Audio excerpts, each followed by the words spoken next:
Hello दोस्तों, मेरा नाम शिवांश है और आप देख रहे हैं ऑटो पार्ट्स इन्फो। तो आज हम देखने जा रहे हैं, ये वैगनआर गाड़ी है और इसमें आप देख सकते हैं इसमें चेक लाइट आ रही है और इसमें सीएनजी की लाइट आ रही है। सीएनजी की लाइट में फ्यूल कम है, सीएनजी कम है, इसलिए सीएनजी की लाइट आ रही है। आप देख सकते हैं ये चेक लाइट भी ब्लिंक करने लगी है। तो कभी कभी ब्लिंक कर रही है, कभी ब्लिंक नहीं कर रही है।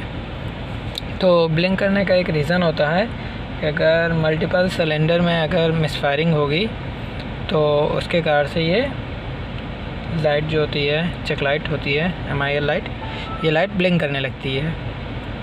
और कोई ऐसा रीज़न नहीं होता ब्लिंक करने का। ब्लिंक करने का सीधा रीज़न होता है कि अगर मल्टीपल सिलेंडर में मिसफायरिंग होगी, फ्यूल अच्छे से बर्न नहीं होगा, तो उस कारण से ये चेक लाइट आपके ब्लिंक करने लगेगी।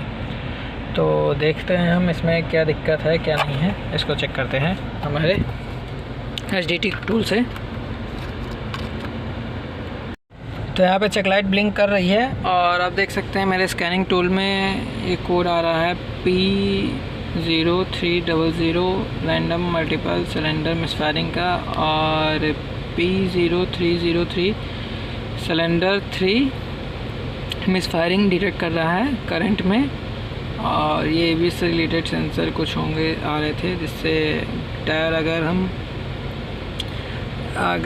टायर को लिफ्ट करके अगर रोटेट करते हैं तो कुछ ABS के कोड जो होते हैं वो हिस्ट्री में आ जाते हैं। इससे कोई प्रॉब्लम नहीं है। तो जैसे कि अभी ये थर्ड सिलेंडर का बता रहा था, इसका थर्ड सिलेंडर हम देखेंगे। इसके कोड को सारे के सारे हम क्लियर करके अगर देखते हैं क्या कोड हमारे पास रह जाता है और क्या नहीं बचता है।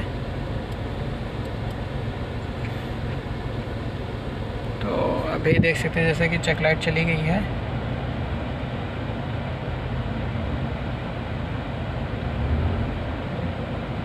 अभी चेक लाइट नहीं आ रही है।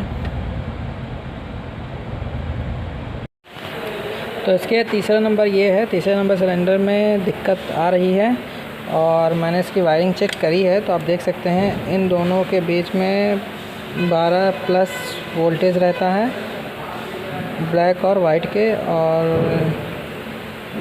पर्पल कलर है, ये पिंक है हल्का, और ब्लैक कलर के बीच में लगभग 3.5 से 4 वोल्ट के बीच इसमें वोल्टेज मिलेगा हर सिलेंडर में। तो मैंने इसका वोल्टेज चेक किया था, तो वोल्टेज मुझे ओके फाइन मिला है।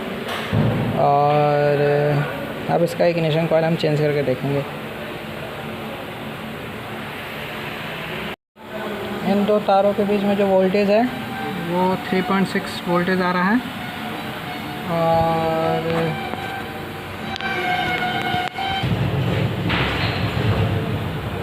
और लास्ट के जो वाइट और ब्लैक है इन दो तारों के बीच में आ रहा है 12.14 वोल्टेज इग्निशन ऑन कंडीशन में, और स्टार्ट कंडीशन में लगभग 13+ वोल्टेज रहता है। मिसिंग के केस में क्या क्या चेक कर सकते हैं? पहला स्पार्क प्लग चेक करेंगे, दूसरा इग्निशन कॉइल, तीसरा आएंगे फ्यूल इंजेक्टर में। तो फ्यूल इंजेक्टर में देख सकते हैं ये इस वाली को, इसका फ्यूल इंजेक्टर का जो पिन है टेढ़ा है, ठीक है। ये हो रहा है कम्युनिकेशन एरर, जिसके कारण से गाड़ी मिसिंग कर रही है। और इसका देखो फ्यूल इंजेक्टर सही है। तब क्या करेंगे, इसका फ्यूल इंजेक्टर की जो पिन है टेढ़ी हो गई है, इसको हम सही करके फिर से इसे लगाएंगे और फिर चेक करेंगे, ठीक है।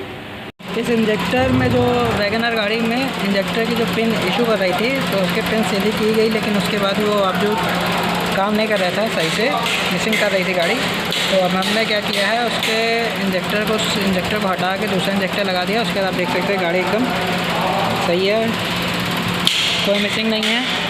और चेक लाइट भी इसमें MIL लाइट नहीं आ रही है। तो प्रॉब्लम थी इंजेक्टर्स की, जिसके कारण से गाड़ी में इशू आ रहा था।